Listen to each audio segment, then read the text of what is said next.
Thank you all for joining us. We welcome you to the beauty of behavior.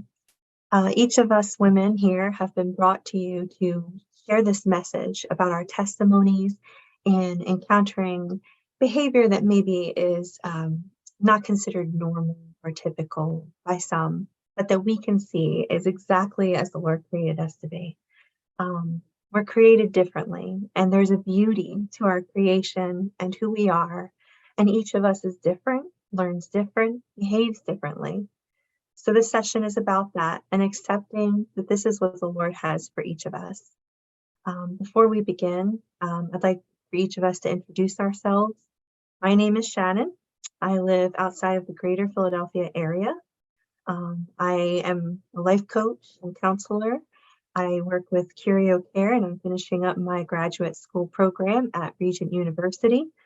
And I have been touched personally by a lot of different scenarios in my life with special needs, and that has been both physical, mental, official diagnosis, and otherwise. So I'm here to share my experience about this. Julia? Hi, I'm Julia Anne Simpson. I am also a student finishing up my master's program here at Regent University and my field experience with Curio. It's been a blessing to be alongside these beautiful women and to share my testimony. I am also an author. I am a Christian life coach, and I also have a business called Intentionally Focused, where I get to come alongside other godly women who are seeking to grow more in their relationship with the Lord and into their purpose. Thank you. Hello, everybody. My name is Ashley Milburn, and I live in San Diego, California. I'm a mom to two beautiful girls. One of them is neurodiverse with multiple disabilities. The other one is what you would consider typical. By profession, I am a preschool teacher. I am very passionate about early intervention. And I am also a volunteer here at Curio, finishing up my fieldwork experience for Regent University. I'm getting my Master's of Arts in Human Services Counseling. And yeah, that's about it. So before we begin, I would like to open this with prayer. We would like to cleanse the conversation, as we know that touching some of these topics may be sensitive, and there may be moments where we're speaking about our testimonies and it could become emotional. So let us just bow our heads in prayer and ask the Lord to take care of this conversation for us. Oh, Lord Jesus, we just give you our time together tonight, Lord. We thank you that wherever we are in the world, you have brought us right here. This is right where you intend for us to be. And Lord, oh Lord, thank you just that you have brought each one of us through the things that we have been brought through, the circumstances that we have faced, and that you have built us up, that we can build up others through our testimony and by sharing how good you have been to each of us. Oh Lord, we just thank you for this time that we could share with others about your grace, your mercy, that we can just speak forth you as life to others. We pray that everything we share tonight will be an encouragement to those who really need to hear it, Lord. Oh, and we just ask that you just be over our words tonight, Lord. That you just cover us, that we may just speak exactly as you want us to speak. And we thank you for bringing those here who have came to us and are trusting us to just give something of ourselves and of you to them tonight.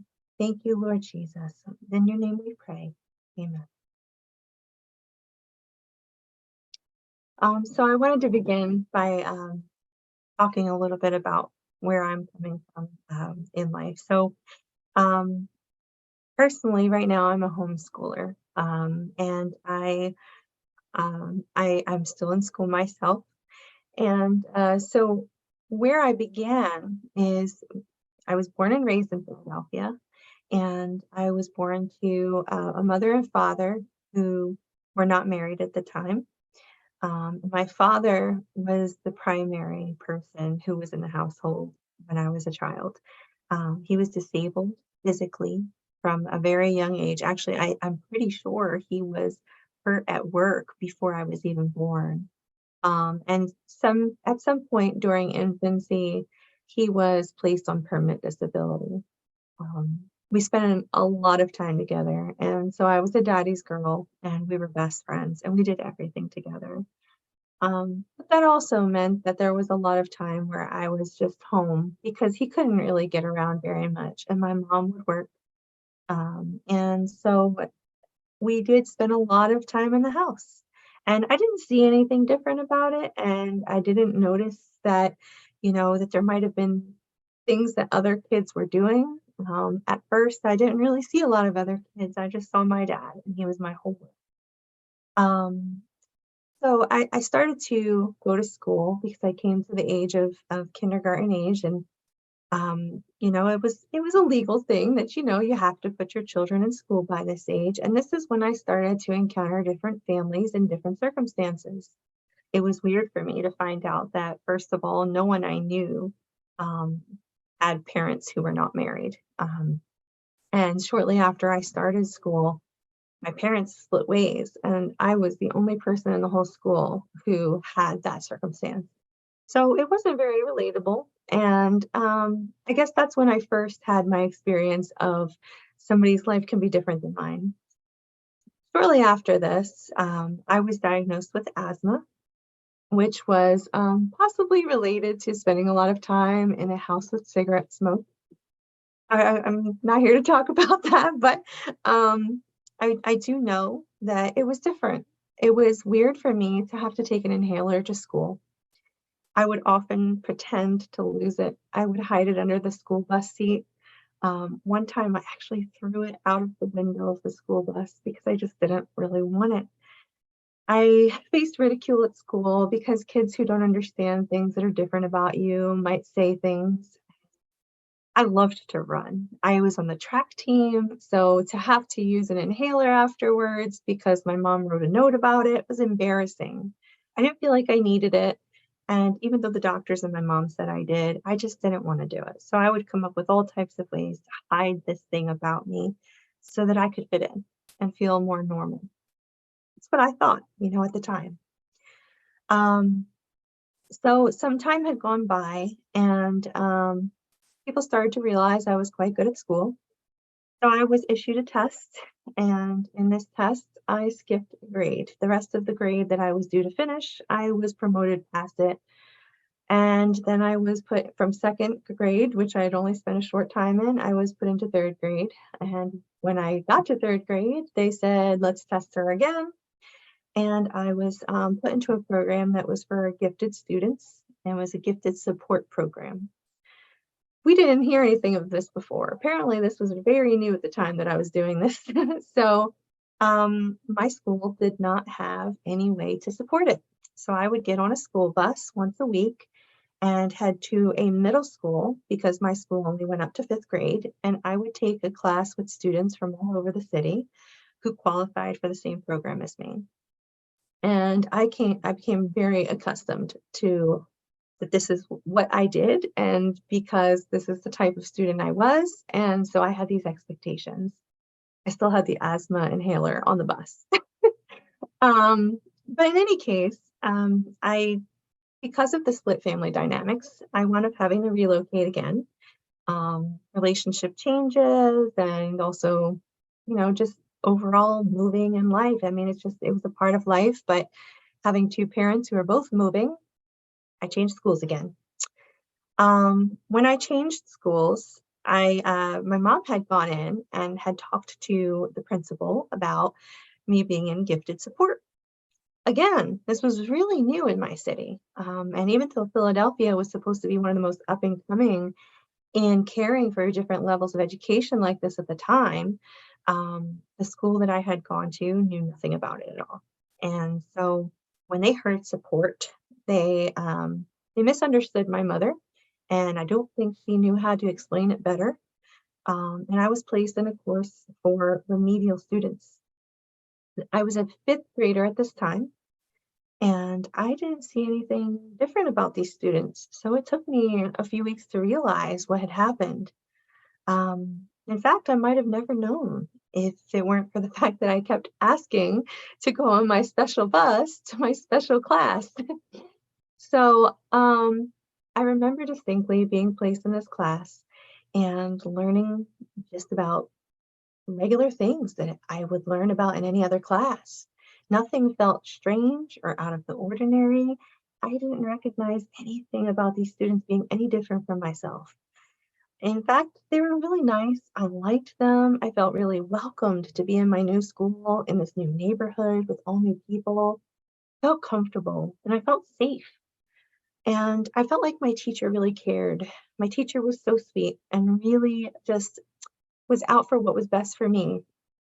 But when I kept asking, when do I go to my special class and on my special bus, my teacher had no idea how to answer me. She didn't understand that there was such a program as gifted support, but she did a really good job at what she was doing. And I felt really, really taken care of at school. So when she finally called down to ask, what is this that my student keeps asking about? We both became aware that I was not where I was supposed to be. I still don't really understand why there was a class like that full of students who seemed just like me. But at the time, that's the way things were done. Um, and that was weird to grow up like that, to hear certain words were even said, and I don't want to share them or repeat them, but there were words that were used very commonly that now we can see are vulgar and hurtful. But at the time, very loosely off the lips, we would just say these things and not really understand the damage it would cause. And so to be in a class like this and to hear students say things about me coming from this class, why is this one in my class now? Why did she come from that class to here? That was the first time I ever understood what students go through when they don't learn the way other students learn. And it's not fair. So that really stayed with me the rest of my life. I became really sensitive to that, and I cared a lot for students who had those special considerations, accommodations. And I still to this day don't know why we put people in boxes like that, that we label people that way. But that's unfortunately the way a lot of schools do. So moving on from this school, I at this point knew about learning disabilities. And I started to realize that there were more people in my life who had them. And it was really subtle. So you kind of don't really know a lot of times that someone has a learning disability if they don't tell you. So in my own household, there was someone who had a learning disability, and I never knew it until we had a conversation one day. And when I became aware, nothing changed. They were still exactly the same person to me, and they were still as capable as before they told me. Um, and if anything, I was just impressed that they were able to not feel down at all by having such a label on them. And at the same time, I was a little angry that they needed that label. Like, I didn't think that that was necessary. Now, I will say there are some people who, because they learn differently, they may need different things, and that's okay. But I don't think we need to put a label to that. We just need to know and be aware of what each other needs, right? So, with this learning disability, she needed a little quiet during tests. And so she was in college at the time, and at this point, I'm in high school now. And, she did really well with her exams, but she would have anxiety. Um, so she would need that quiet in order to do it. But if she had that, she could do just as well as anyone else. And to this day, the job that she worked so hard to get to, she's amazing at and teaches others how to do.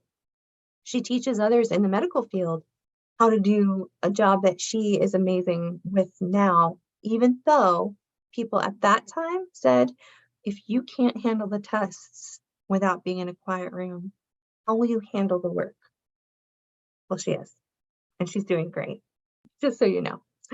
But that really was good for me to see that. It opened my mind to the fact that at this point I had already known that I wanted to do teaching someday, but to know that people learned differently was really important. I really needed to understand that because as a teacher, we need to be able to teach our students according to their need and not just according to the way we teach, right? And as a teacher, you have to shift and change so that you are actually giving the information to your students in a way that they can keep and learn and apply. And if you're not doing that, it's not the student's fault, it's yours.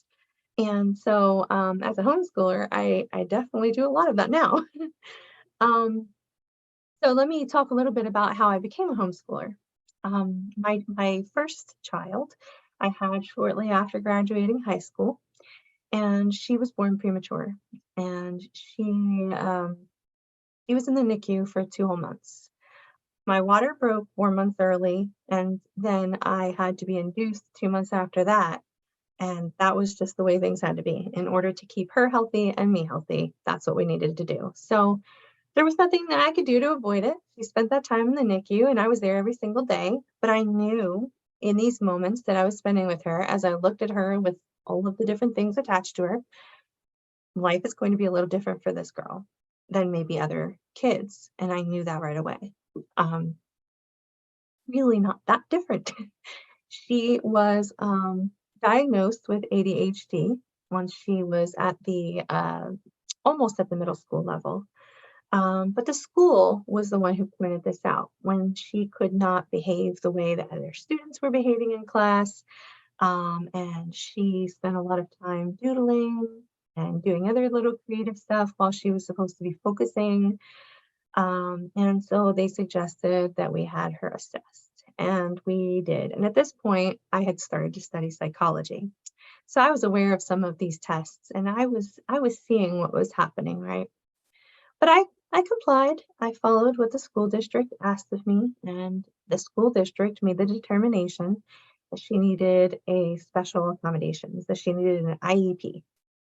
Um, they actually encouraged me to go and have her formally diagnosed through a psychologist and that I should consider medication.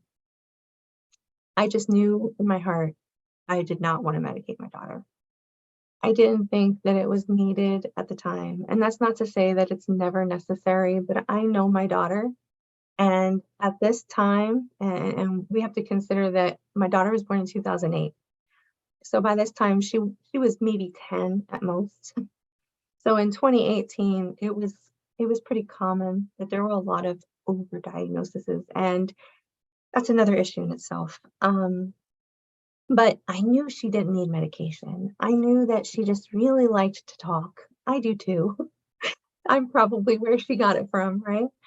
And she was very creative, and she just didn't really like history or math. She just didn't like them. So when she was supposed to be doing them, she didn't feel like it. And I didn't think that that was necessary for them to say that she was different because she didn't enjoy something that she was supposed to be doing. So she decided to do something she enjoyed. But they attempted to put her in this box, and the next thing I know, I'm uh, I'm just really questioning, like, her grades are starting to drop. She's not actually doing any better. In fact, she's doing worse. And so I went to the school and I said, I don't understand. After you started to give her these accommodations, she just seems really sad. Um, I won't get really far into it, but around the same time, she started to fall into a crowd of individuals who I think also were kind of seen as different by their peers. And that was the worst part of it, is that by being put aside um, with these special accommodations and having to sit in a certain place and have a folder set up around her so that she couldn't look at anybody, it made her the weird one in class. And so she flocked to other weird ones in the school. And unfortunately, these people were not treated really nice. And we're talking about 10, 11, 12 years old, and they're bullied because they're different. My daughter started to engage in behaviors that I never would have thought she would after this. She got into trouble online and she just became really sad and her anxiety was high. And I mean, kids can have anxiety at that age. And I think a lot of people didn't know that at the time. I felt like it was very new for people to be talking about anxiety in children at that time. In my studies at school, I was learning about it, but I was like, why is this new? Why do people not realize that children are people too? Children have feelings too. And I thought it was weird for it to be so new and to be such an up and coming, topic. Like it seemed like it should have already been understood, but I was glad that it was becoming understood. So around the same time, I was actually diagnosed as having fibromyalgia, which was a permanent physical disability. I was also facing morbid obesity at the time. And so there was a lot going on with my health. And at that time, with all of that going on, there was limited outdoor activity. There were a lot of ways in which our family life looked a little different. And I just started to realize I needed to get things in gear and start exercising more, and we needed to start eating better. When we did this, I saw a huge change in my daughter as well. She did not seem to me to be dealing with the same things that, ADHD previously said she would go through. It seemed like really just eating better and getting exercise, activity really helped her. And she just became comfortable and she calmed down. She still enjoyed creative stuff. I started to find out that maybe it was never really anything to do with having this diagnosis. It was her behavior, it was her environment, it was her social impacts around her. I mean, I excluded this part, but she's also of a split family dynamic. A lot of people looked right over these things in considering, you know, who she was, and instead just said, this is who she is, ADHD. That is what your daughter is. And so that became who they saw her as. And that was unfair because there was so much more to her. Around 8th grade, we actually experienced the lockdowns, the COVID-19. I'm pretty sure everyone here is familiar with the pandemic and the lockdowns that happened with school. At this time, our school district, which was a pretty good school district, I fought really hard to keep her in a school district that I thought was really good for children with ADHD. So they sent her home with a computer, and they said to finish her studies at home. And she became an online distance learning student. That's what the school did. She did amazing. My student, who had been C's at best, but mostly D's and the occasional F's, became a straight A student. She started to be happier at home. She made better food choices. I mean, we're talking about, this is the girl who, when I cleaned her room, first of all, she was like a hoarder. Her bedroom was like, during the time that she was in public school, she was hoarding. And the main thing that was hoarded in her closet, which I admittedly didn't go through very much at the time due to my health problems and having another baby, it was candy wrappers and food wrappers and things. Because she had been beaten up so much in school emotionally, she was eating her feelings and hiding it at home. And I became aware of it. But at home, when she was learning on the computer and we were doing homeschooling, she was happy, she was thriving. She started to look better. Her skin color was better. Her tone to her body looked like she was just overall healthy, like much better. And I started to realize my daughter learns better at home. I didn't know if I was equipped to be a homeschooler. I didn't know if I was equipped to teach anybody. I liked playing school with my younger sister when we were young, but that was playing. This was real. Could I really teach my daughter? Could I really help her learn from home? And would it be good for her? Would it be best? So I did a lot of research and I found an online school that worked for us. They actually supply the tuition, but I'm the teacher. And then there's an on-call teacher that's needed as much as my daughter needs it. That's part of the package. And what I really loved was that the very first thing this school does is they issue a learning style assessment. Before anything is figured out about grade or subjects, it is how does your child learn best? And my daughter took this, and then they issued, um, there was nothing about aptitude, there was no standardized test. It was all about personality and learning style. So then the personality assessment came through, and they said, wow, your daughter is really a creative type. She learns really well visually and spatially. So I was like, wow, that's the first person to ever actually say this about my daughter. No one, even back when she was assessed for the ADHD, they didn't issue anything like this, no assessments to figure out how best she learned. And it made all the difference. My student, my oldest daughter, she is a straight A student, has been, and she stays that way ever since coming to learn at home. She is in the ninth grade now, and she is taking a college credit. She's taking English grammar, and it's counting as a dual credit for her school. So she no longer needs to take regular high school English courses. They're replaced with what already starts off her associate's degree. I could never have asked for my daughter to do this, and I wouldn't ask her to do it. She's doing this because she chose it.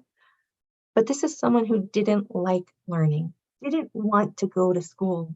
And now she is choosing to do more of it, to go further in it because she enjoys it.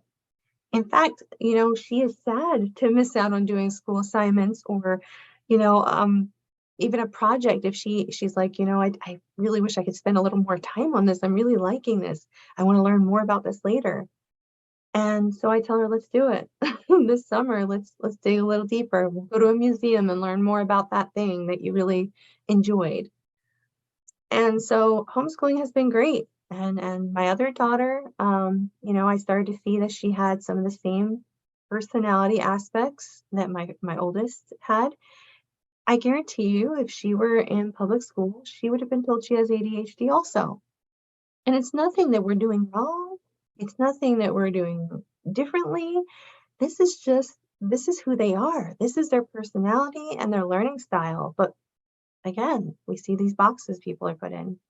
So my youngest daughter, she did 2 grades of school in 1 year by doing it at homeschool. And I'm not sitting here advocating for homeschool. I'm just saying it is important to know what your child does best with. Know who your kid is, understand how they learn and who they are in terms of personality, and figure out a way to make that work. And I'm sure the other ladies here will talk more about that too. Um, so then finally, we've been doing this, and then we take in my nephew. My nephew was only a baby when he came to live with us, and we knew that coming from, losing a parent and another parent being in active addiction, we didn't know what that would look like in terms of his behavior. Initially, there were a lot of behavioral differences. There were developmental delays that were pretty severe. It took him a really long time to start speaking. He still has a bit of a speech impediment, as they would say, but we're working through it. And thanks, Miss Rachel. And then, even potty training. And these are all really common things for children who, experience trauma and stress. And he had quite a bit of that. So, while we're going through these things with our own daughters, now we take in my nephew who needs special care as well. And we just found a way to work through this together because we love each other. And that's how the Lord sees each of us too, right? He loves us exactly for who we are, exactly for where we are. He has sovereignly arranged it to be this way. And so that's what we should be doing for each other, whether that is within our own households or if we're in a position to care for students, like we're teaching in a formal educational institution of some sort. This is really what we need to do for one another. So I also want to share that my mother-in-law, she's been incredible through all of this. I had never known until we took in my nephew Nathan about his developmental delay, she revealed to me that she actually was dyslexic. I didn't know this. And I have been married to my husband almost 10 years, and I finally learned this about his mom. She is a high-powered engineer working on projects that are all over the world, and, she's amazing. Like, she probably has magazine articles about her. I don't even know. I haven't looked it up. But she is one of the smartest women I've ever known. And I would have never known that about her because you see, it doesn't matter. Like, it doesn't stop her from reaching her potential. What matters is that someone who loves her and cares about her takes the measures to know that she is learning in a way that's best for her. Um, I wasn't even going to mention this, but at one point I had the pleasure of attending the Philadelphia Autism Convention. I was studying at Penn State at the time, and they announced that the tickets were available. And I said that would be great because my capstone course was about autism spectrum disorder, ASD. And I said, I would love to go. And while there, I got to meet someone by the name of Temple Grandin. And Temple Grandin, if you don't know her, if you're not familiar with her, I really recommend you look her up. She has been an advocate for autism spectrum disorder, as she has also been diagnosed with it and has lived with autism spectrum disorder for all of her life. And she has done yet, while this has been very misunderstood at the times that she was, going through it, she was really making strides in the world where people started to realize that, learning the way that she learns isn't anything bad. It's just different and it's very misunderstood. So she is huge in this world of ASD. I really recommend that. She has a movie as well, which really goes deeper into her personal life if you care to look at that. But when I met her, and I actually bought her books and had her sign them because I thought that was so amazing to just become aware of just, how she fought back. This was, she's older than me. I don't know her age and I don't want to misspeak, but she's older than I am. And to see that during a time where no one really even understood at first what autism was, she was rocking it. And she came up with solutions for, agricultural engineering that no one else could figure out. And so that's all I'll say about that. But I was amazed by this, and I really enjoyed that while I was learning in school.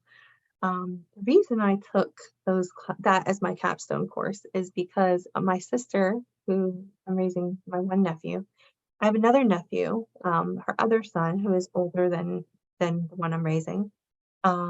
He actually is on the spectrum. And, I just wanted to be able to understand and to help her, care for her son. She, unfortunately, and I think maybe it might be talked about by another speaker tonight, but sometimes it's really hard to get the resources you need and the care you need when you do have a diagnosis of something like ASD. And in the city of Philadelphia, there are a lot of resources available, but they may not be as easily available to those below the poverty line, which my sister was. And so it was tough for her sometimes to care for a son who had these differences about him, and she didn't really know what to do. So I thought if I could just take this class and know this stuff to help her, that would be useful. What I didn't know is that the Lord was going to use it in a completely different way. Fortunately, my sister is not available to her children, but I have stepped up and the Lord has asked me to do that. And so, yes, I do raise my one nephew, but I also, every single day that there's a day off from school or a half day or spring break or whatever, my other nephew is with me as we have a close relationship with his father. So I do spend a lot of one-on-one time. I'm homeschooling. I'm also caring for my nephew and, I'm raising my other nephew. And so the Lord has really placed me in a lot of positions to just know and understand. And I'm really grateful that from a very young age was the very first time that he kind of opened my eyes and my mind and my heart, that I could understand children who are different, who don't necessarily fit what is considered normal, or and we say things like neurodivergent and things, and that's always sit a little weird with me. I've always felt that, we just learn the way we learn. And I really appreciated during those classes that I took, and especially in going through the different things with these kids.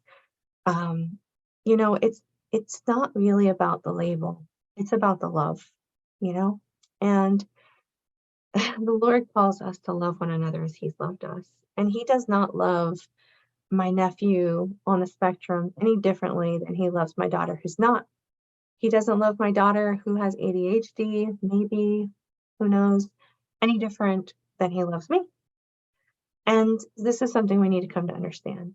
So, knowing that it's very likely that I might even take in this other nephew at some point and be raising both of them with health issues with his father, I know to keep that in mind, that this is the way that I'm going to treat every child who falls into this category. And I don't want to say it's a label, but the world labels them. And so if the world must, my heart won't. At this point, I'm going to turn it over to the next person speaking. And I just wanted to share that testimony with you all. And I really hope that, if you're hearing this right now, that it's because this is relatable in some way to you. And so hopefully the resources shared with you moving forward are exactly what you needed to hear. Wow, Shannon, that is an amazing testimony. And I think it's so interesting how all of us can have different experiences as far as raising children who have different abilities and encountering children through our careers with different abilities and how it impacts us. Myself, I am also a parent of a child with special needs. She has multiple disabilities. And I don't like to think of them as disabilities. I like to think of them as special abilities or different abilities, because God has blessed us, in the way that He sees fit. Psalm 139, I think it's Psalm 139 says, "You are fearfully and wonderfully made." And I fully believe that at any time that my daughter comes up to me feeling frustrated or singled out or labeled from any of her peers, I always remind her God always has a plan, and He made you the way that He needed to make you, to equip you for whatever your journey is going to be in life. And at the beginning, her journey was not easy. It wasn't easy for me as a parent either. And finding those resources and being able to support her was something that was extremely challenging, but in the long run has proved to be rewarding, because here I am able to speak and to share my testimony with all of you about, the walk that I've taken. And excuse me if I get emotional, because it makes me emotional. So for my daughter, she has a diagnosis. Her primary diagnosis is ASD, autism spectrum disorder. She also has a comorbidity or another diagnosis of ADHD, and she also has separation anxiety. She first started showing some symptoms that something might have been off probably when I started toilet training her. And maybe even before then, honestly. The first one that I noticed was that I was having issues toilet training her. And the only, no matter what method I would try, nothing would work. And of course, I blamed myself because I thought it was something that I was doing wrong. And then I started to reach out to her pediatrician and share some of my concerns with her. And she noticed that my daughter had, I don't want to say a speech impediment, because I don't necessarily know that it was a speech impediment, but she had a speech difference, if that makes sense. She made up her own words. And when she talked, she sounded like a chipmunk. I don't know any other better way to explain it other than that. And, I just thought it was her being her, but, knowing what I know now as a child development professional and family educator, that was some of the first signs that I should have noticed, and I probably should have started advocating then. But again, she was my first daughter, so I did not know any better. Fast forward a few years, I have her sister, and I start toilet training. And like I mentioned before, no method would work. And I was incredibly frustrated. So I brought it up to her pediatrician, and she's just like, well, sometimes with other children, it takes time.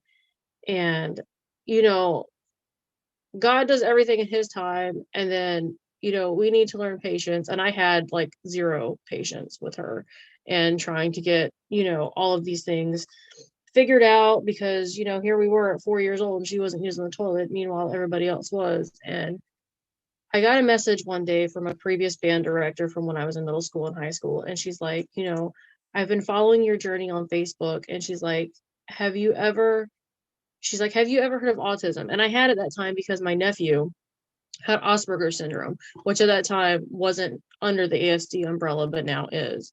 And I was like, yeah, I've heard of it. So I kind of started looking into it and doing research. And, then I started looking into different agencies where I could get support. And I don't remember where I got the first agency. It was probably the YMCA. I think that was the first one that I worked with. And I worked with an individual, and they did like assessments to learn like where her delays were and where she was gifted at, to find out what, something that might be some kind of, I don't know, treatment or support that would be beneficial for her, until I could learn more about what was really going on. And she partnered us with another organization in San Diego. And then we had somebody come in and work with her one-on-one for therapy. I wouldn't say she was a therapist. I would say more like she was like a behavior interventionist or early childhood specialist. And she worked with my daughter on some of the skills, where she was lacking. During this time, I had also started taking my daughter to one of the low-cost clinics in the area, because they had pediatric developmental specialists that would work with her also. And at the time, I got gaslighted a lot. I kept telling her, I really think that she has autism. How do I go about getting this diagnosed? I wasn't necessarily looking to put a label on her. I just wanted to know exactly what was wrong with her so that I could support her in the best way possible. And a lot of times, like I said, I got gaslighted. People would tell me, oh, no, this is not what's going on. We think it's just sensory based. She's having issues computing and processing different, her different senses. And it was incredibly frustrating. I would go home from these appointments and I would cry and I would yell, and I don't know what I was yelling at, but I'd be yelling because I was so afraid and I had to get it out, And finally, one day I was talking to somebody at work. This is back in my retail days before I had any post education after high school. And this lady and I became really close, and I started sharing with her the challenges I was facing. And I was like, dude, nobody's listening to me. And this is frustrating. And all it's going to do is going to hurt her in the long run. It's going to make me frustrated. It's going to make me look like a crappy parent because I'm not going to know how to help. And so she suggested an organization in San Diego County. It's not just in San Diego County, it's throughout Southern California. And it's called the Regional Center. And she's like, I really think that you need to take her here and you need to have her assessed. They have the best psychologists available to be able to determine what it is that you're facing, what you're being challenged with. And this, I kept it in the back of my mind, but I didn't really take action as soon as she had said it, because I was like, there's no way I'm going to call one agency and I'm going to do all the intake stuff and it's going to get done like that. There's no way. At this point, I had already been fighting for a year and a half. And when you usually think that it would be something that I would be willing to try, I was just, I don't know what it was, but I just didn't reach out. And we had another appointment with her pediatrician not too long later. And I said to her, I said, one of my coworkers mentioned this agency. What do you know about it? And she's like, that's a good point. I don't even know why I didn't suggest it to you sooner. At that point, she had been reaching out to the school district for my daughter to get assessed, at least for the speech issue. And I was in a hang up with them. It took me about a year before I got everything settled with the school district. But I finally, after my pediatrician's like, yes, you should call this agency, I called. And I kid you not, within 4 months, I had a diagnosis of autism for her. And all the challenges that I had faced up until that point, I won't say all of them, but most of them started to get resolved. There were little pieces of the puzzles that would get, that would just fall into place. I was able to get her behavior therapy to be able to manage, the outbursts and undesirable behavior that isn't necessarily viewed as typical. It's something that we would not want to see as parents. We view it as, like I said, undesirable. We don't want to see it. And to better help her emotions and to better help her communicate. She was in the Head Start program. And now that I had a medical diagnosis, I had something that I could show to the school district saying, hey, I have this hard diagnosis right here. It's on paper. What can we do now? And so then the IEP process started for her while she was in preschool. And I also hit a roadblock with them as well, even after getting the medical diagnosis, because then the school district had to come in and they had to assess her for services to determine what she would be eligible for via free and public education under FAPE. So that process, there's a timeline that has to be followed, and usually, it can take up to a couple months depending on where you are, what state you're located in, which city, all the things. So she had a diagnosis of autism medically, but according to the school district, she didn't have the diagnosis of autism. She didn't meet their criteria. And so, of course, I became angry again because I was like, well, what's that mean? How do I get her support? Because it was like, well, she's not going to get these supports specifically tailored to her by this diagnosis.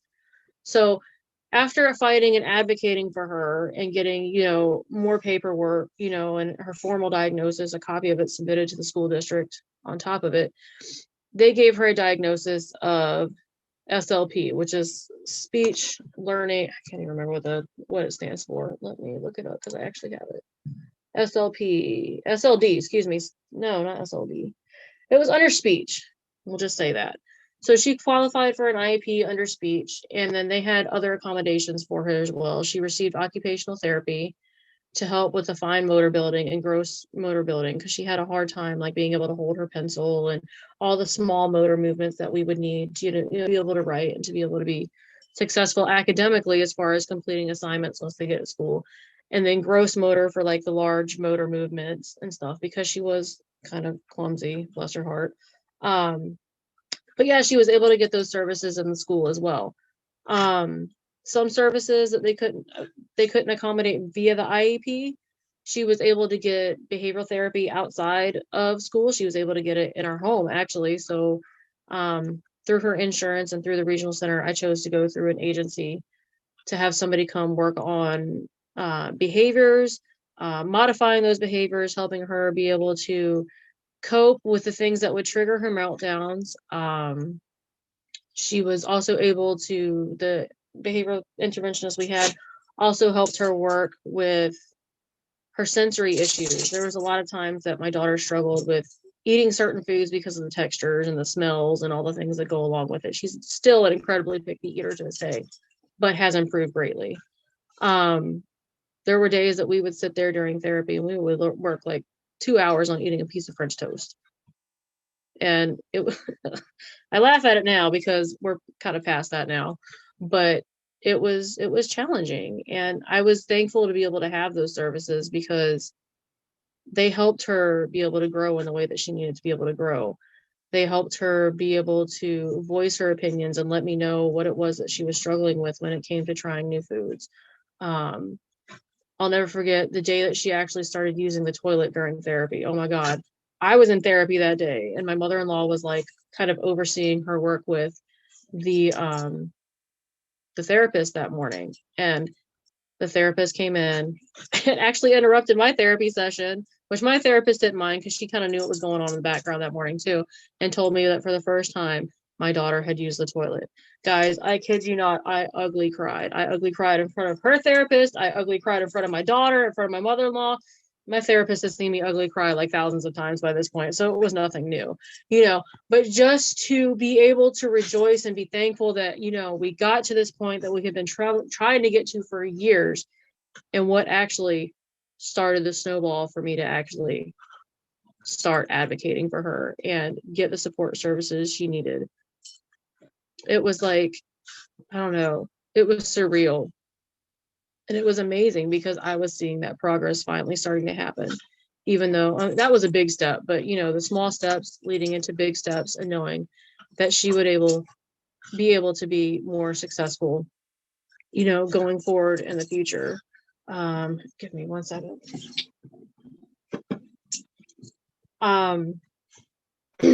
But yeah, so those are some of the services that I got her when she was younger. And once she started going to school, I mean, she had the IEP in place, transferring from Head Start into kindergarten. But one of the things that I worried about as a parent from her transitioning from one, what's the word? One organization, one facility to the next is how is she going to be looked at by her peers in school?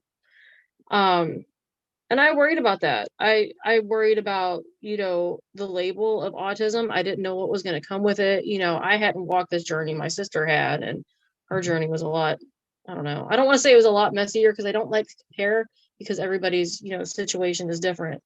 But I did worry about her having a label.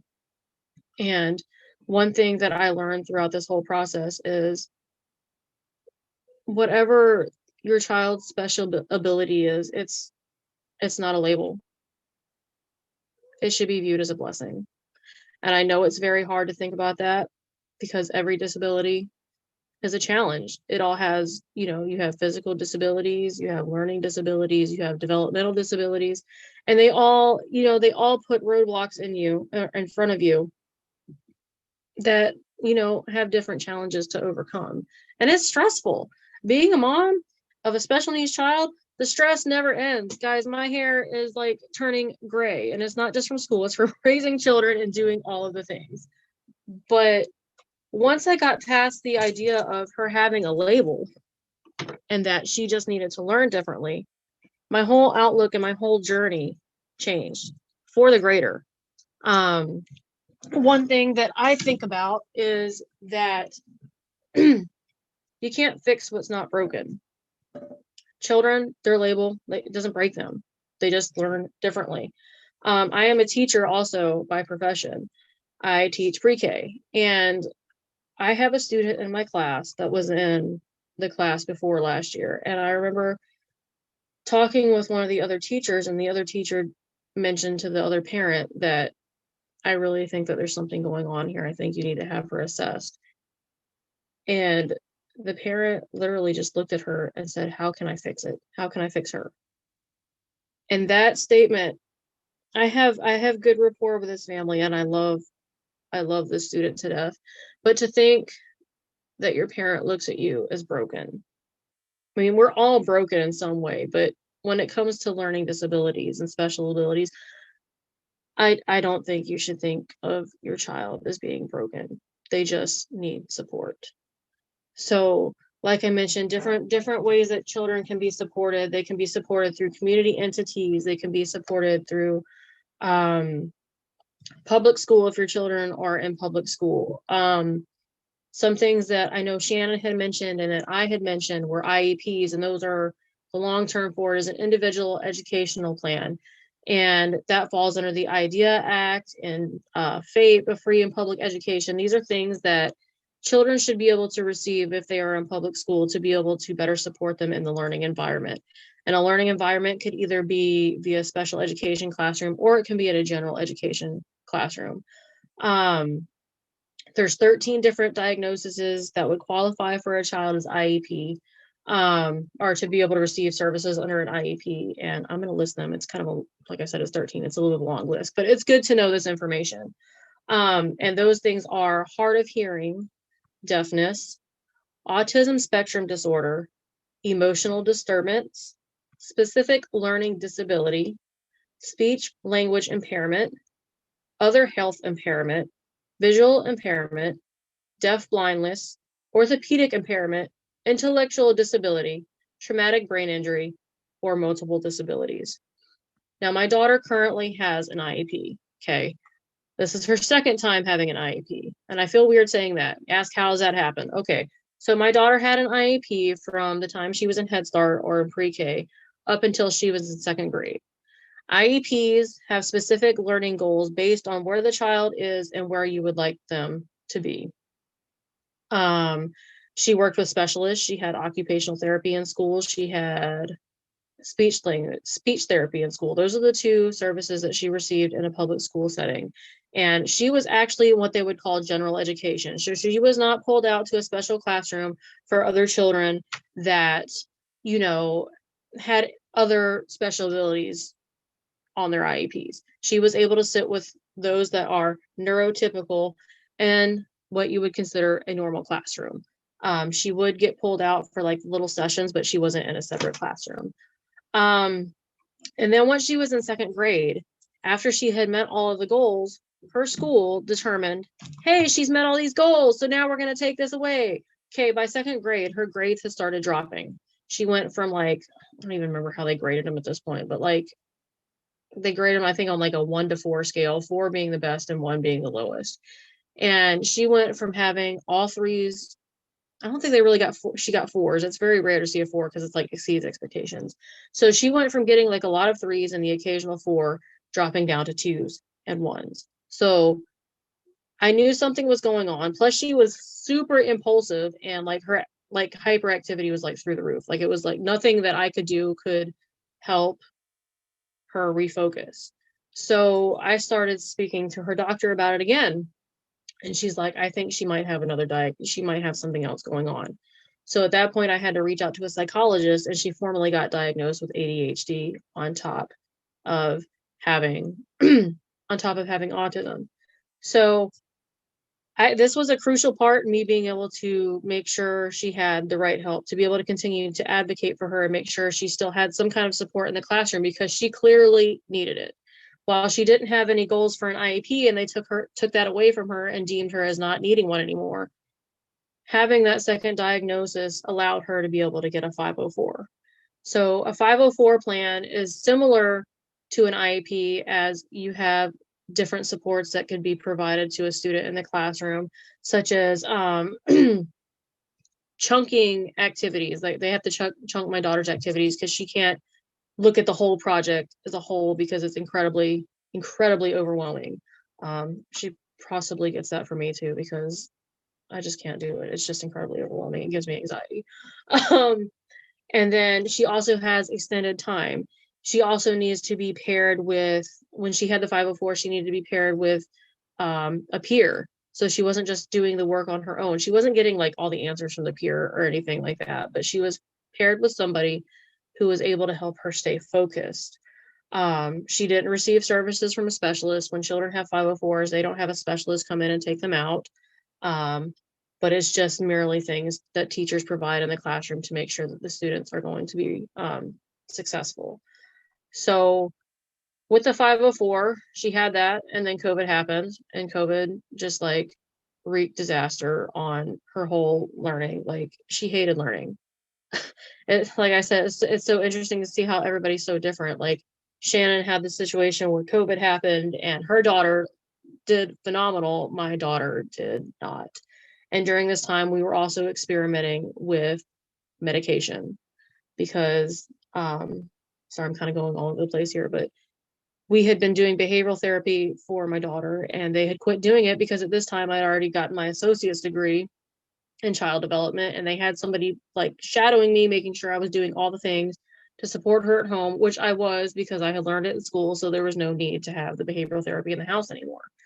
But I still couldn't help with the impulsivity and the ability to focus. And she was doing some crazy stuff. I mean, like, just for an example, one day I went to go pick her little sister up from Head Start. She was in the Head Start program too.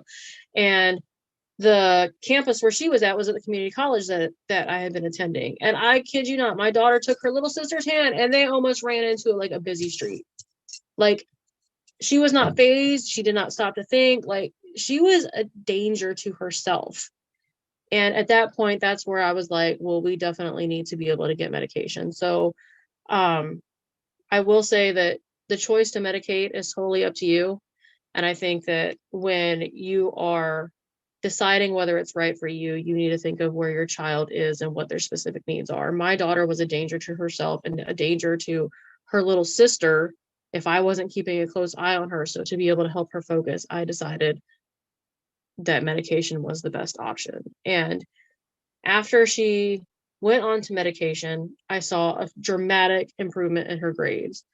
She still didn't like learning too much, from a distance, but I think that was because she's a social butterfly. That's one of those things with autism. You see usually children off to themselves. She did not have this aspect of it. She loved to be around her friends, and being, online, it was affecting her. And she also developed anxiety through this process as well. Specifically, separation anxiety. So I think separation from her friends and from her peers, but she also developed separation anxiety from me as a parent because, she knew that I was going to work, but she didn't know when I would be back, and it was just, everything was just so unpredictable.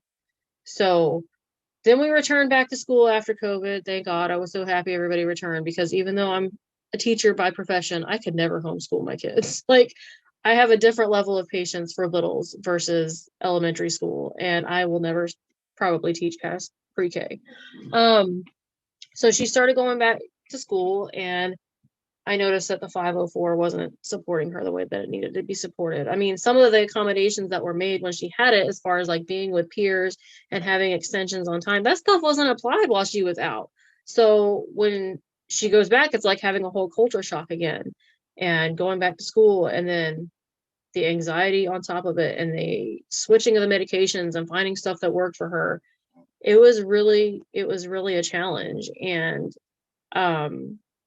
so I had to request again for her to be, assessed for an IEP.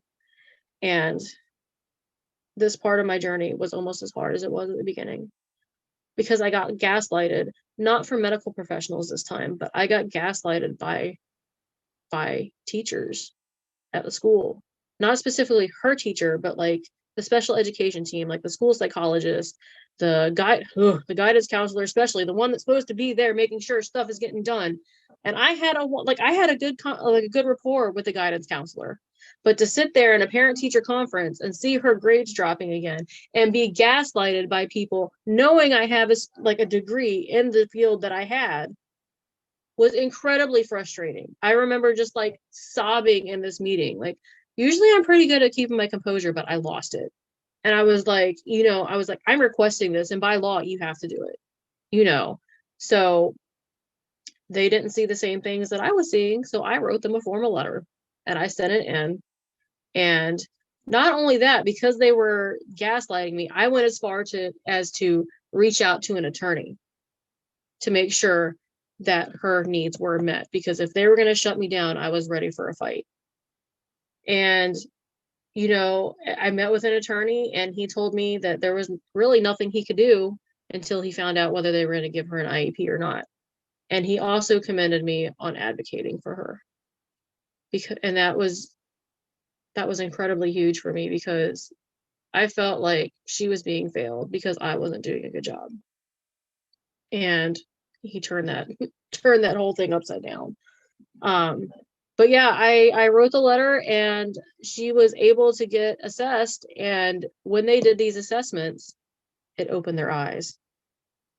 They saw a lot of things that I had been reporting to them. They had seen the inability to focus. They had seen an increase in, she started having increases in meltdowns at school, like frequent crying almost every single day. And what was the other big one? Flexibility, her rigidity, like routine, the unpredictability, it would drive her up the wall and she would lose her mind. And by me advocating for her and saying, this is what I'm seeing, this needs to be done, things got done. And now she's in middle school. That was all last year. Now that was 5th grade. Now she's in middle school. And I've continued advocating for her, but thank God this school that she's at this year is a blessing, because anything that I've requested, they've done. They did another assessment. She met some of the goals that they set for her last year, but I also requested that they put occupational therapy in her IEP, because she was struggling with a lot of self-help skills and a lot of, what else? I can't remember, social emotional type stuff, other things that would be related to like occupational therapy, sensory related issues. Her teachers had reported that since starting middle school, she was again having meltdowns, even longer meltdowns, in more intense meltdowns than what she was having when she was in 5th grade before the transition. And because of the input that I got from her teachers, I was able to get everything done. I didn't even have to write a formal letter. I asked the case manager she had when they finally had one at school. I said, do I need to write you a letter? I want her to get assessed for this. And I had an email like less than a week later saying, we're going to assess her. She got OT added to her IEP. We had that meeting in January, and she had a couple of new goals added to it. And then she had for the occupational therapy, and then her principal even suggested something that I totally overlooked. But because they had been working so well with Zoe one-on-one, they were able to get her speech also added to her IEP. And we actually had that meeting just last week for her IEP for speech. And the speech therapist told me that it was borderline for speech. They didn't know whether she was going to be able to get it or not because it was like so close. But the thing that helped her be able to get speech was Zoe, my daughter, advocating for herself. So because she had seen the fight that I had put up for so many years, from the time that she was 4 years old until the time now that she's 12, she was able to advocate for herself. And that's something that's on her speech goals, is being able to advocate for herself, because she sees that need, that if I need something done, not only do I have the support of my mom, but by me voicing my struggles, I can get help. So children are watching. They see that everything that you're doing to advocate for them and to support them, that's an act of service. I've recently been studying a lot about the love languages, not only to better help my relationship with my husband, but to better help my relationship with my children. And one thing that I'm seeing as a theme that's constantly coming up is your children are watching you. If they want to be able,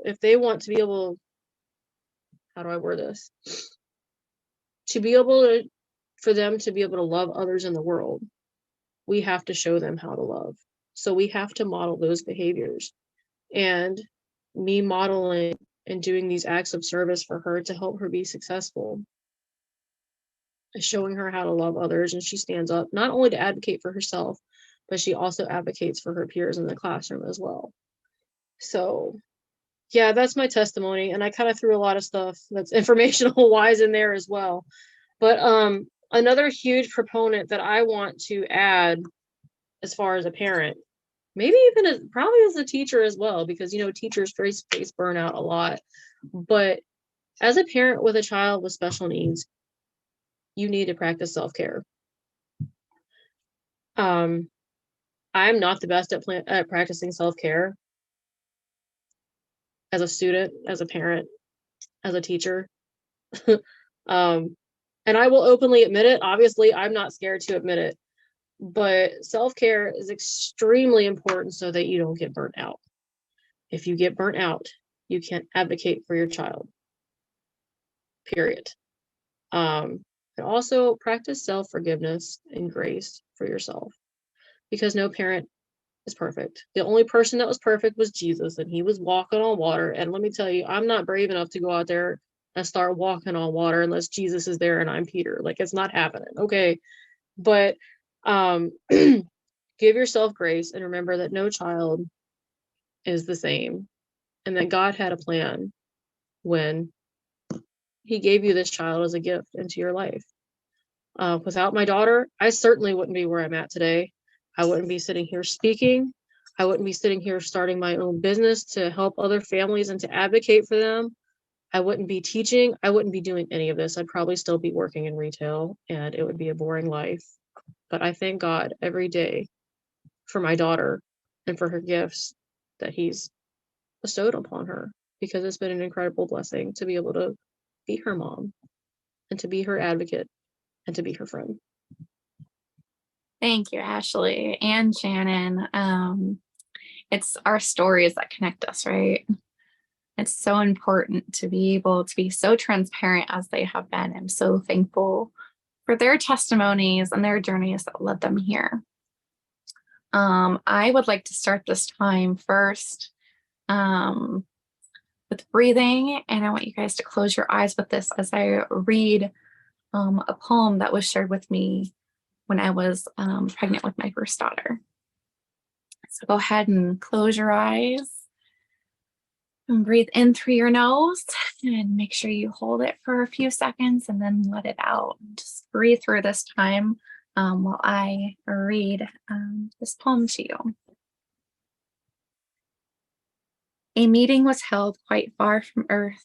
It was time again for another birth. Said the angels to the Lord above, this special child will need much love. Her progress may be very slow, accomplishments she may not show, and she'll require extra care from the folks she'll meet down there. She may not run or laugh or play. Her thoughts may seem quite far away. So many times she will be labeled different, helpless, and disabled. So let's be careful where she's sent. We want her life to be content. Please, Lord, find the parents who will do the special job for you. They will not realize right away the leading role they are asked to play. But with this child sent from above comes stronger faith and richer love. And soon they'll know the privilege given and caring for their gift from heaven. Their precious charge, so meek and mild, is heaven's very special child. I want you to let that sink in for a minute. God doesn't make mistakes. These children that are called special or different are truly gifts from God. When you've spent a little bit of time with any one of them, their innocence, even as they're older, they are such a gift from God. They're so sweet. They're so smart. And it's not discussed enough. It's really not. My journey has been a journey in itself. My first daughter was diagnosed with trisomy 18 when I was 17 weeks along in my pregnancy. I first felt her kick at 15 weeks. And after some testing, the diagnosis they gave, they said that most babies don't make it to term, and they pushed me to terminate. I decided to give my daughter every chance of life that I could, and literally told the doctors not to tell me to kill my daughter. From there, it became a journey and upon another journey. And I couldn't be more thankful for her. I wouldn't be who I am today without choosing life for her, even though she's not here. I lost her during delivery while I was pushing. She was actually 2 weeks late. So she was a miracle just lasting as long as she did. With her defects, she had a club foot. Her brain was developing backwards and she had a hole in her heart. And my prayer was for her to be completely healed and the doctors to be wrong, or for her to go home, that she didn't have to suffer here on earth. I had a cousin who I was very close to. We were just 6 months apart, and he had leukemia. And so I had to watch him suffer through a lot of the things that he went through. And I did not want that for my daughter. I also had another cousin, Michael's little sister, who she was born with half an arm. And cousin Ellie, she's just beautiful and perfect in every way. She didn't let anything stop her. And that's been the way that I grew up. My bachelor's is in applied behavioral science, and I did do extra classes in autism and dyslexia, ADHD.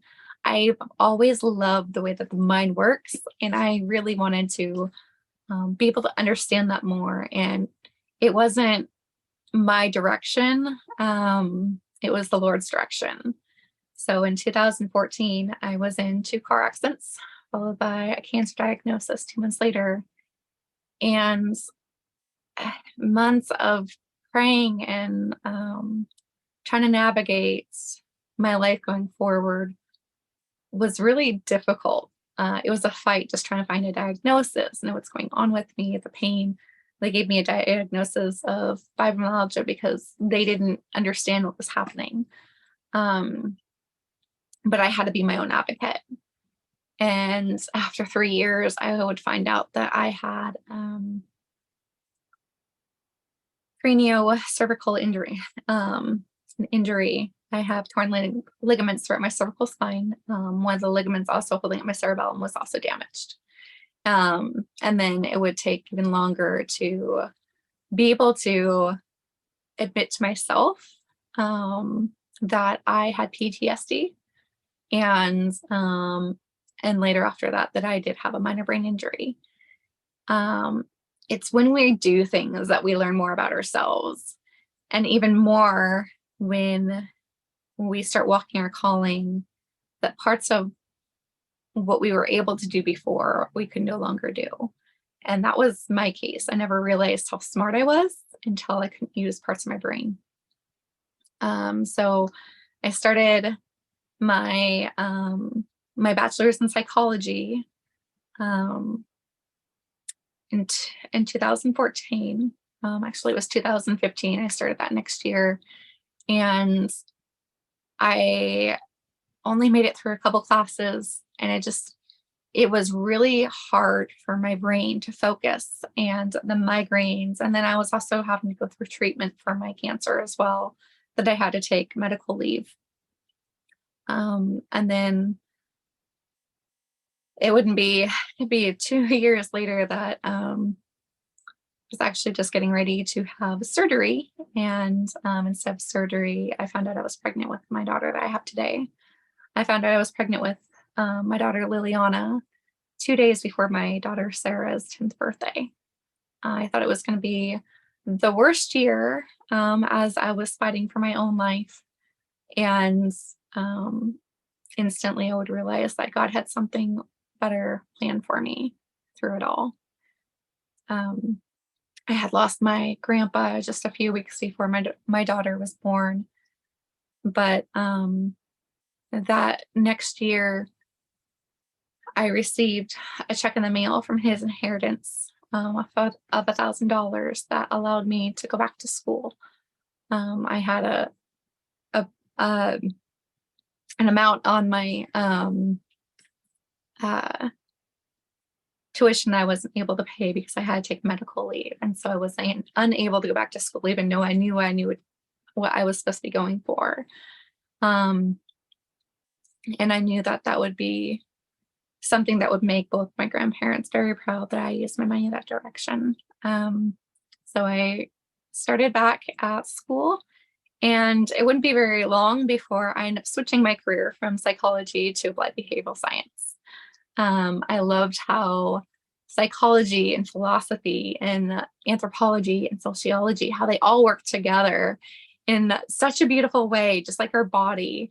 And it became more of my passion. And so then I thought, I want to become a school counselor. And so that's the direction I saw myself until the pandemic, when everything got shut down, and I really got to see a lot of the politics thing in the school.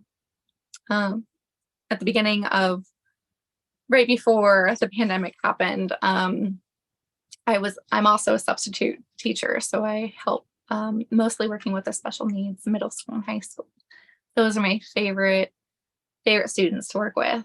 And it's really fun because a lot of the things that they do, maturity wise, are around my daughter's age, who she's kindergarten. And so it's really a lot of fun, because now I'm homeschooling too, to be able to get some of the insights and really be able to love those students on that level. They just need that motherly direction at the school, right? Because those kids just need to have that tough love, but to know that they're accepted and that they are so smart, and just the encouragement that comes with that. I'm now pursuing to become a college professor later on in my degree program. I will be starting my PhD in the fall.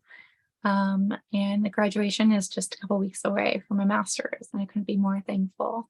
But it was also the pandemic that also spiked a development for my daughter, where we were living. The first year and a half, it was really quiet where we were.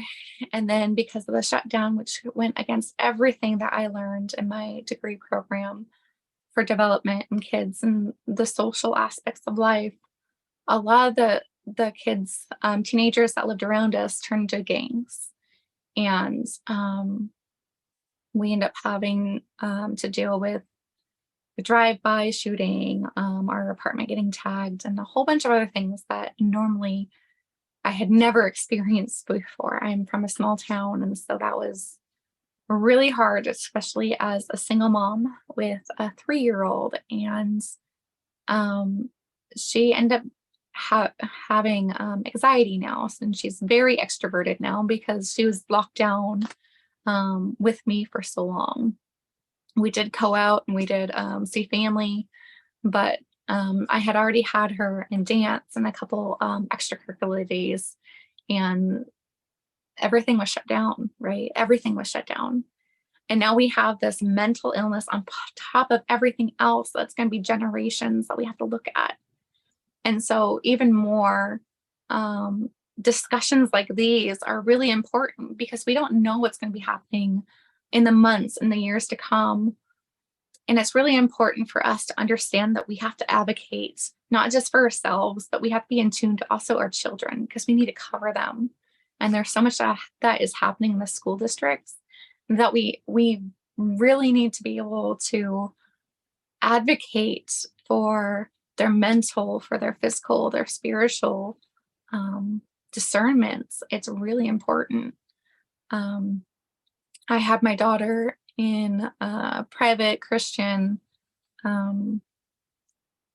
preschool. I had got her in early because if you get her in early, then she's locked in with her space. And the first year she did amazing.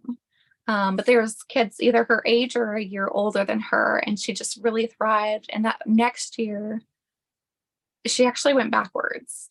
It wasn't enough structure for her. She'd have an afternoon class, maybe 3 days a week, and the kids were her age or younger.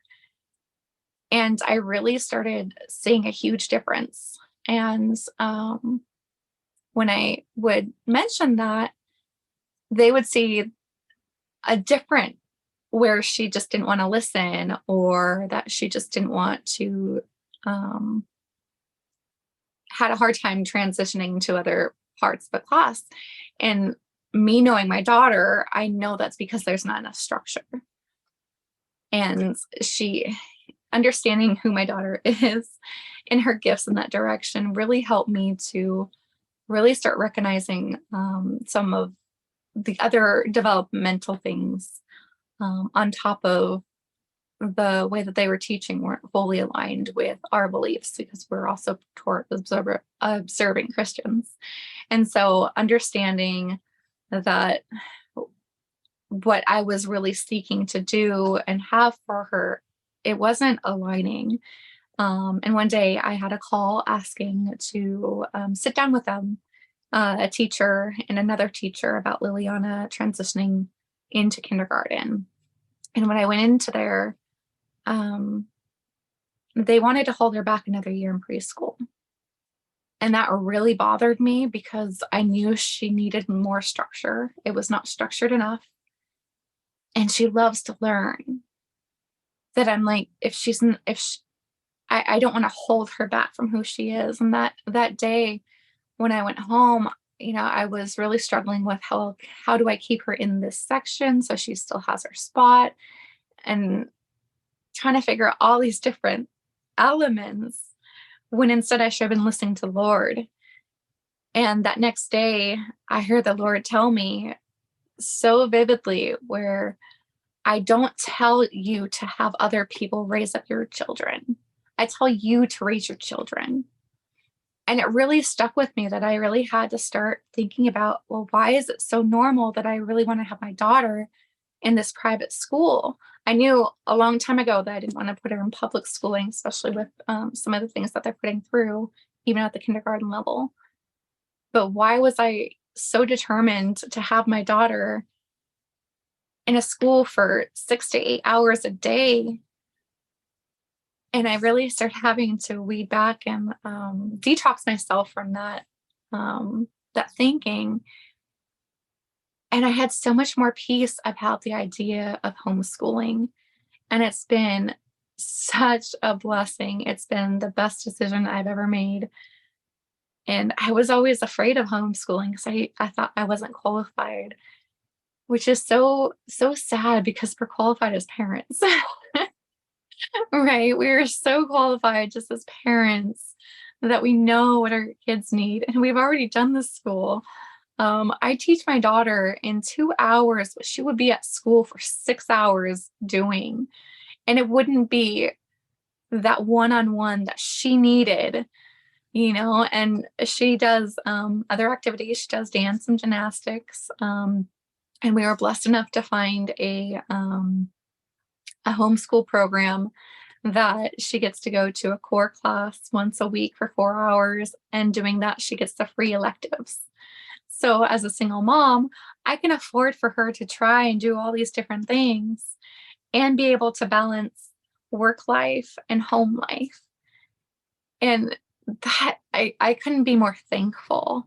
And I'm really getting to actually know who she is because I'm getting that time with her, how she learns, how her colors can change day by day, all these little things that are gifts from God, that I feel like were stolen from me before because I was doing what I was raised to do, right, in our society that we have today.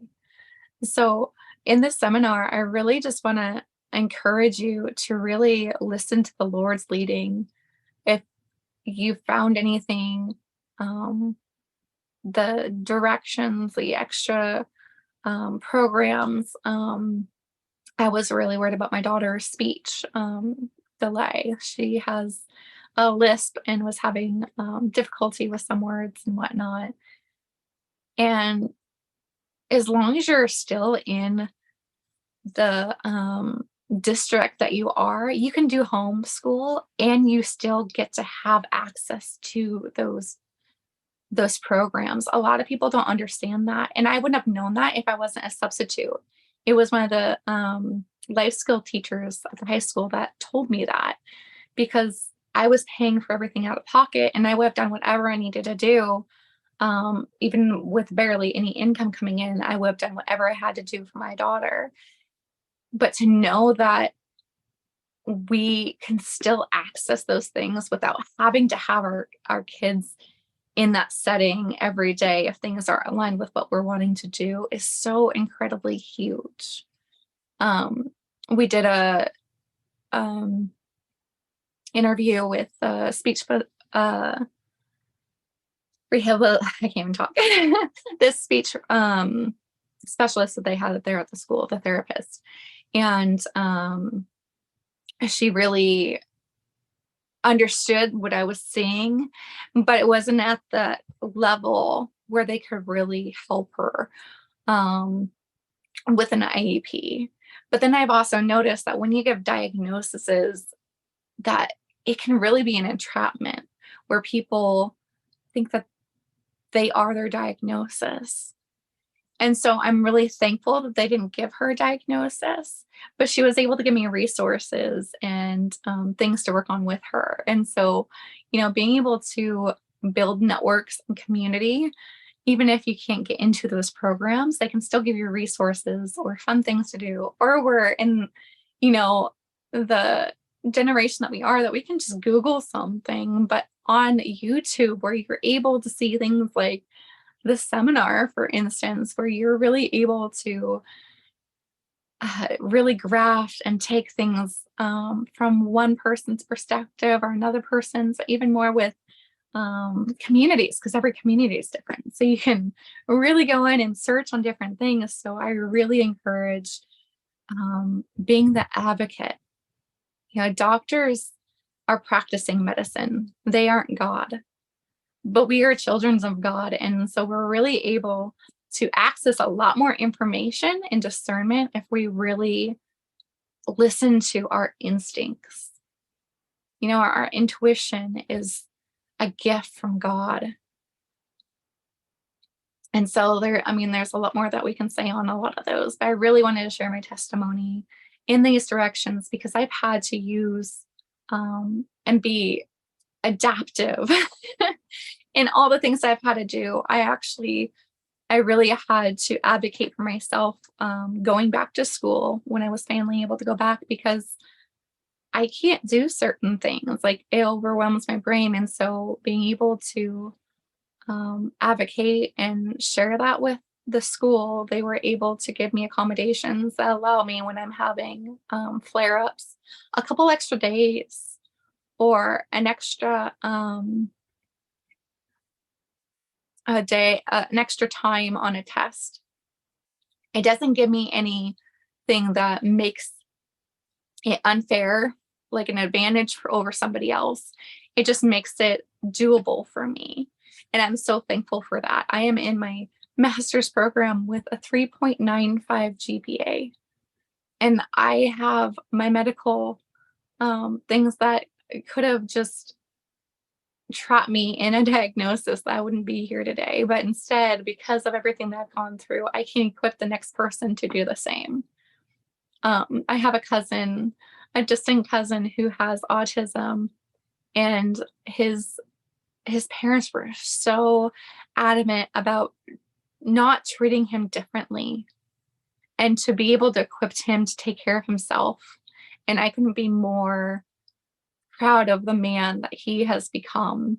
He is, I think he just turned 22 now, but he's in community college and he's just thriving and has such a heart for politics and history. And it's incredible. Kids on any spectrum, they're smart. Just because they have a diagnosis, there's nothing wrong with them. They just get to learn differently. And there's more gifts. There was a movie I watched recently. Forgot what it's called, but it's pretty much that I'm Not Broken. And it was about this mother with her daughter who I believe she was dyslexic, but she was brilliant. And the way that, because the Lord, he gives us these gifts that when we're in position, that's where our mind flows. That's where we're able to do everything. And hers was art. And a lot of kids that have autistic or any of these, they have these other gifts that are meant for the world. And we should be embracing that more. I had, before I said, I didn't realize how smart I was. My family owns a shipping business that I was working in before my car accidents. And I could easily be helping 3 customers, be getting ready to do a pack job, and be answering a call. And it was natural for me. I didn't think anything different.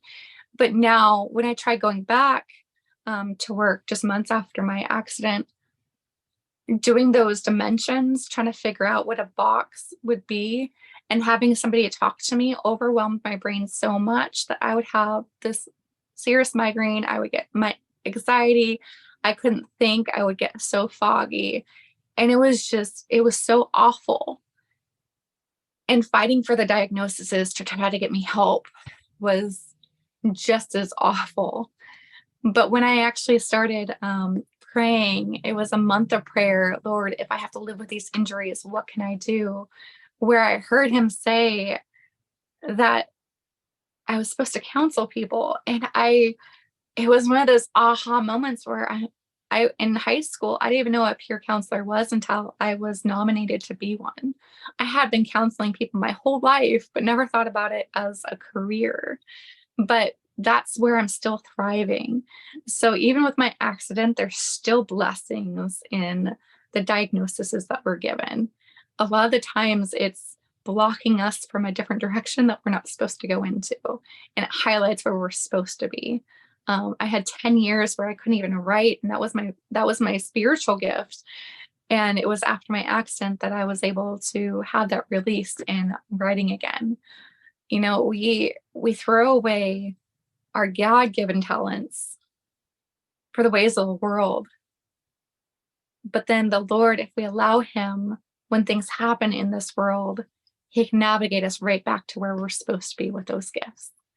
And as a mom, that's my greatest goal, is when my daughter turns 18, when she becomes an adult, that she knows who she is and she knows what her gifts and talents are, and she knows the direction that she can go into.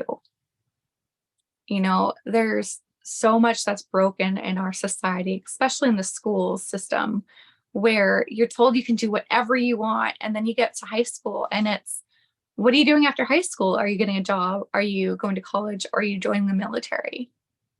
That's 3 things. That's only 3 things out of over 100 directions that you can go. You can start your own business. You can go on a trip. You can start your own podcast. There's so many directions that you can go. And I feel like it's just a waste of talents and really a waste of legacies that are meant to be serving other people on a bigger capacity. If we could be equipping each other to be doing what you're meant to be doing, you as a parent, for your children, but also for yourself, what better life would we be in if we were actually showing that way of life to our children, even through our own adversities? If we show, I'm so excited for my graduation because my daughter, who will be 6 in June, gets to see me walk across. We're going cross country so she can see me walk and see what all my hard work has been for. But she also gets to see the history of the community of Regent University and how it's so about building up leaders and their love for God and for people versus a lot of other areas where it's competition for you to get somewhere, but you can't get too far. It's been a gift at Regent University. One of my favorite professors, the first thing that she said on our first day of class together was, "You are not my students, you are my co-colleagues." She set the level playing field that we can be mentored by her and that we can really grow to be the leaders that we're called to do. And that's why I am continuing at Regent University. We have to find our communities. We have to find our people. We have to really build up our tribes so we can raise our children correctly and have the resources for them to do the same for the next generation. And so with that, we would love to have any questions that you guys have at any time. We're very excited that we've even been able to use this platform to share testimonies that it might help equip the next person. So I just thank you. So, Ashley, you have a lot of background knowledge and experience in the area of IEP, and I'm seeing a common question that some are wondering, how do you go about starting the process for an IEP for your child? Can you tell us more about that? Shannon, that is an excellent question. And it is certainly one that comes up all the time because, you have to ask questions in order to get the ball rolling. So the one thing to get things started as far as receiving special education services in a public school setting under IDEA and free and public education, all that stuff, to be able to get an IEP, what you need to do is you need to be able to make a request to the admin of your school. So what I would suggest is reaching out to the school guidance counselor. If you are able to find out who the school psychologist is, also include them, and the principal. Always CC the principal on things because in my experience, I've learned if you don't include them in it, things are going to get overlooked. And I don't want to say neglected, but it does happen. So the first step that you would be able to take to get the assessment process or the entire process of an IEP is to be able to, I would do it in writing, not verbally, because if you write it, you have a paper trail. So write either a formal email or a formal letter to somebody in school administration, including, the ones that I mentioned, school psychologist, school counselor, principal, and make them aware of what you're observing in your child. what their current ability level is, and where you would like to see them progress. And then IEP laws can vary from state to state. So this is something you have to keep in mind as far as like the timeline for everything to get completed. I know that within 15 calendar days, pretty sure it's calendar days in the state of California, not school days, but calendar days, you have to either have a written notice saying if your child's going to get evaluated. If they say no, they have to give you a reason. And if they say yes, they're supposed to give you an assessment plan. And then from there, the timeline continues. So that's what would happen. You'd have to first write that write that request, and then you would have to receive some kind of notice from the special education team as to whether they are going to proceed with this assessment or if they don't recommend it and why. After you write that letter, or during the process of writing the letter to request special education supports for your child in school, also educate yourself on your state-specific rights and obligations regarding special education services. That way you can better advocate for your child as the process continues going. And I would love to add to that part, because there's a step beyond that step. Helping your children understand that there's nothing wrong with them. Helping them navigate, these are just to help you. And so help me to help you learn better. But it's nothing wrong with a child. And we have to stop thinking that they need to be fixed and we have to have resources to fix them. The resources are really important, don't get me wrong. But what's more important is your relationship with your child and how you're building them up to understand. Kids really feed off of our energy. If they see that we're struggling with something, they can feel it.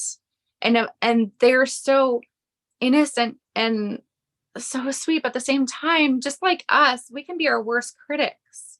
They take that to heart.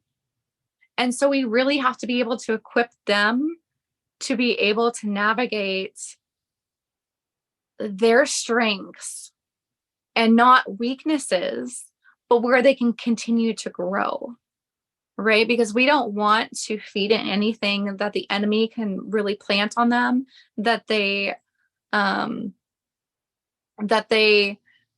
in agreement with. We don't want that. We want them to come in agreement with who God says they are and who we can come alongside them to be.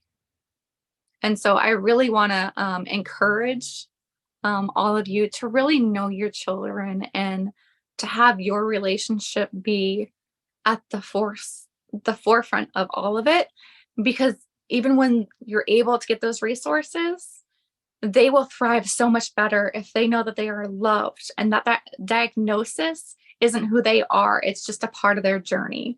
And it will also equip them to be able to help the next person or the students that they've come alongside. If we can start building up people rather than trying to put people in boxes, we can go so much further. And that's a huge part of this whole seminar, is equipping people to equip our children and ourselves to be the best version of ourselves and to know that we are loved in the midst of it all and that it's okay to fail and get up and try again, right? As parents, we're going to mess up. But if we're showing them love and that we're trying and that we're doing it for them, not to them, we're going to be way more successful for them. And they'll be able to rise up and do the same thing for themselves. They're not going to be their diagnosis. They're going to be who you named them to be and who God called them to be. So I'm seeing another question here about how to help your children feel like they fit in.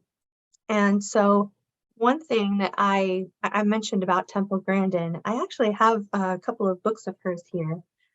There's Manners Matter and Temple Did It, and I Can Too. And I'm not sponsored or anything by Temple Grandin. I really look up to her because this is a really great example for children. And I think children feel like they fit in when they have a sense of community.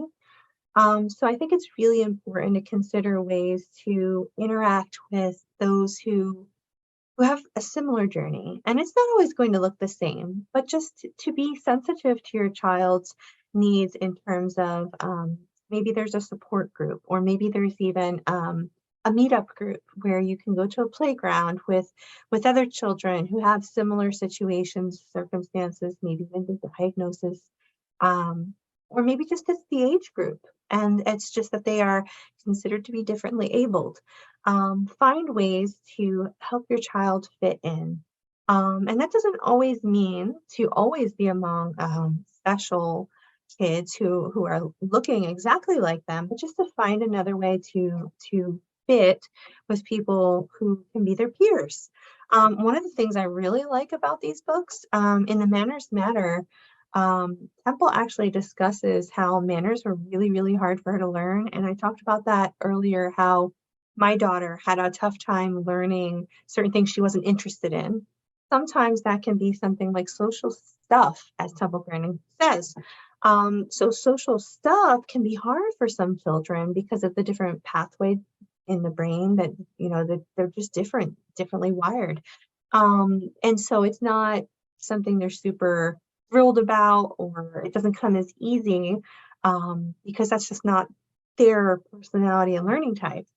So maybe encouraging them to fit with what we consider as status quo can be tough. But if you encourage them through rewards, that, these are children your age, and while there are things about you that are different, if you are able to be the same in these ways that you can relate, then it won't matter so much about how you're different in other ways. So for example, that could be a sport. Maybe just have them join a sport if they're able to do a sport. Just look for ways to have common ground. And that's just another aspect of self-care as well. And then take care of yourself as Ashley had said, we need self-care. So additionally, not just for your children, but for yourself as a parent of someone who is, taking care of a child with these additional needs or differences, find support for yourself, find time for yourself to be educated and to be supported, and to also feel that you have a place where you belong. So I hope that helps answer that question. But just building a community with parents that have other children with, Okay. Disabilities. I know that personally, like when my daughter first got diagnosed, I felt alone in a world with San Diego's got millions of people. And, I felt very alone. And it wasn't until I started building my support system and reaching out to other parents within the special needs community that I fully felt supported. Having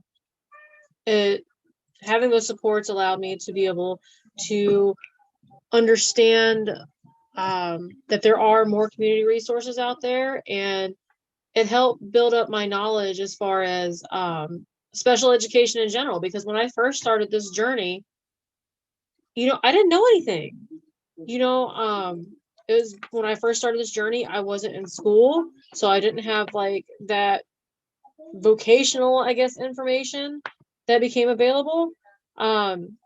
So just having those supports with other people in the school community helped me learn how to be able to navigate and learn more about other agencies, other support groups, and just to kind of eliminate that feeling of alienation, if that makes sense.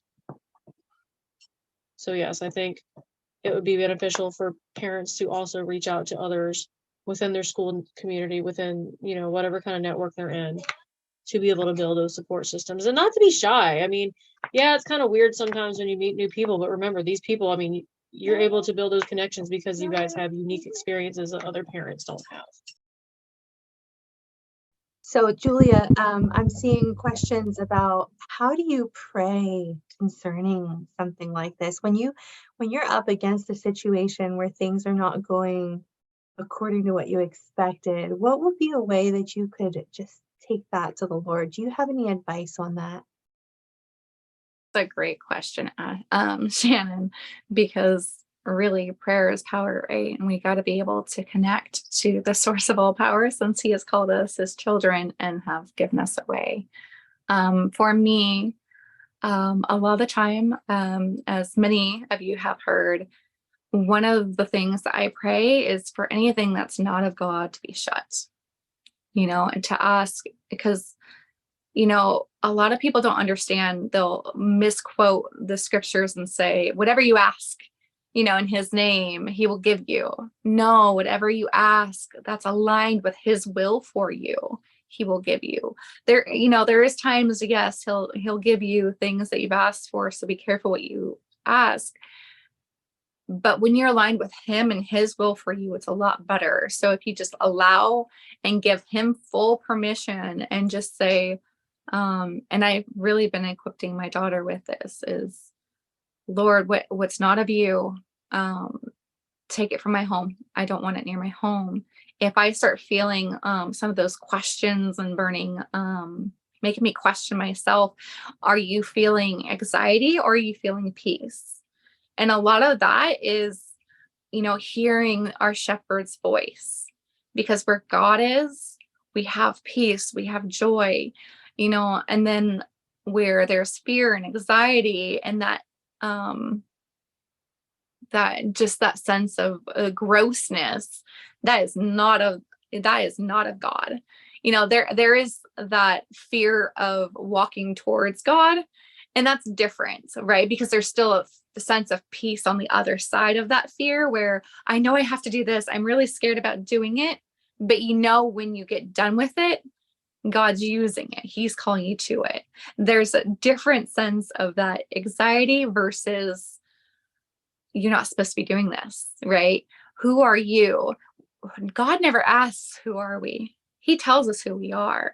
If we ever have that inkling as, who are you, to be calling on God, that's when we have to be able to acknowledge who Satan is, first of all. Because when you are looking at a war in any other country, the person first has to be looking at who is the enemy. We have to recognize these are the strategies of the enemy, and we have to navigate, okay, how are we going to be going at this? We have to recognize him and call him out.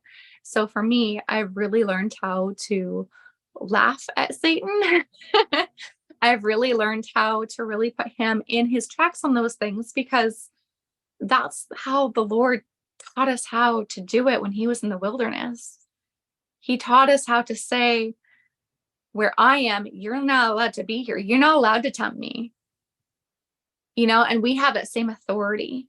And so if we have that same authority in our prayers, and our prayer, we can have our eyes wide open and can be connecting God. We don't have to have our eyes closed and be bowing.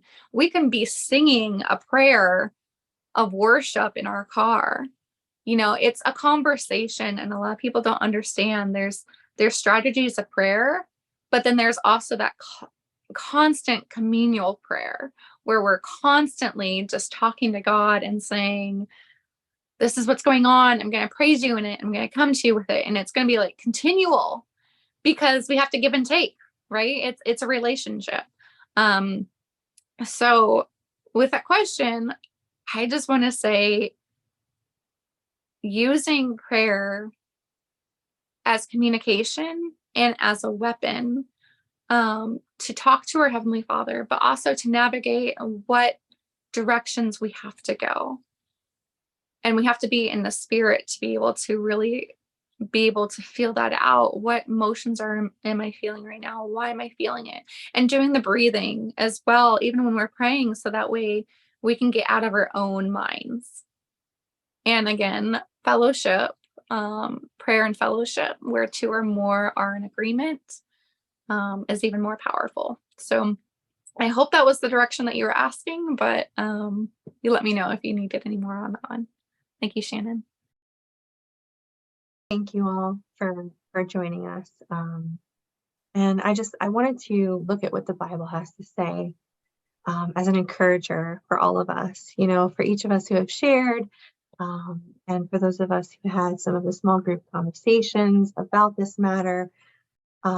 In Psalm 139, we can see that the first man says that he knitted us inside the womb. And this is described as being amazingly and miraculously. So I really just don't want anyone to forget that this is true of each of us. And I mean, we see this is repeated throughout scripture. Jeremiah even said, I knew you before I formed you in your mother's womb. This is something that is true for me and Julia and Ashley and each of you and your children and the children you work with. And, it doesn't matter. That's going to look different, but, he is the potter and we are merely the clay. In Isaiah 6, 4-8, we see this aspect of the potter and the clay, and we are called a masterpiece. We are God's handiwork. He didn't make mistakes, as Julia has already said, and as Ashley has said as well. Like, we were created exactly as we are, and that may not look the same as others. And regardless of whatever labels may come our way, maybe we'll have them placed on us or our children or others around us. Maybe we work with children who have had such things. The fact remains that He has created us exactly as we are. I wanted to have one final word. I wanted to just read from 1 Corinthians. This is 12. I'm going to start at verse 25. Sorry. This makes for harmony among the members, so that all the members care for each other. If one part suffers, all the parts suffer with it. And if one part is honored, all the parts are glad. All of you together are Christ's body, and each of you is a part of it. I just felt that this was a great way to leave things, to just consider, we were made exactly as we are because this is what creates the building. That is His body. That is where He wants to dwell, is in us and us in Him. And that doesn't look like all of us being the same, but that looks like us being exactly how He has fitted us so that we complete the masterpiece. Julia, would you lead us in prayer to close the night? Definitely. Let's go ahead and just bow our heads and just give thanks to you, Lord. We thank you that we get to call you Father above everything else, Lord, that you love us that much. You are the creator of everything, yet you allowed us to speak so we can speak to you and call you Father. What a gift that is to us, Lord. And even more, we just thank you for not making any mistakes, that you are just the perfect Father and creator, that there is beauty in every person. And I ask that all those who get to listen to this, Lord, come out of it seeing the beauty in others in a way that you see us, Lord, that we can see other people in the way that you see them, that it continues to touch the next person, that they have that light to see, and so on, Lord. We praise you for this time that we've had together. We praise you for the children that you have created, even with these special needs, these special required tasks of the parents and communities to come alongside your special children, Lord. They are such a gift, and there's nothing wrong with them to be fixed, but so much beauty to be seen. And we just thank you that we get to see that. And Lord, I pray for all the children that have been taken out of this world because of their disabilities, that they haven't been seen correctly, Lord. And I pray for alignment, that they can be seen now, highlighted. As you say, it's much easier as a child to come to your kingdom. It's harder for somebody who is older and wiser, but to come to your kingdom as a child with a childlike understanding and love and the innocence that hasn't been so tainted by the world, that they can see you and know you. Lord, we ask that we can become those sheep as well, Lord, that we just know and see you through everything and have the the eyes, your eyes that sees the beauty in it all. You don't see the imperfections, you see the perfections, Lord. And I pray that our gifts are just completely ignited through this session as Lord as well, that we just become even more close to you to do your will above everything else. And I just thank you for my beautiful sisters here. And I ask you to bless them and all those who have watched this in a way that they know it's of you, Lord. It's by your holy name we come to you and praise you and thank you for this time together and for all those that will watch this, whether it's now or later, Lord. And we just ask for your blessing over them. In your holy name we pray. Amen.